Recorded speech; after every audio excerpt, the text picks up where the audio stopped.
Hello, kumusta at isang magandang araw naman po sa inyong lahat mga boss. Welcome back po sa panibago nating video. At ayan po, mayroon naman akong ginagawa dito panibagong trabaho. At ayan po, ito po yung carrier.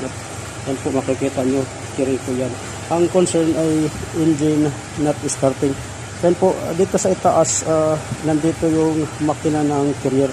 Meron siyang makina na 3 cylinder, pero diesel to. Ayan yung makikita. Ito yung kanyang injector. At ang gagawin ko dito or ang ginawa ko dito ay pinull out ko yung starter motor. So ayan, ito yung kanyang starter motor na luma.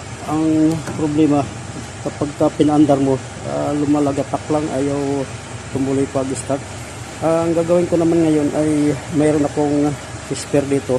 Ayan, kakabit ko to at para mamaya malalaman kung aandar siya, kung yun lang ba ang dahilan. Kasi kung minsan mayroong kaso rin ito na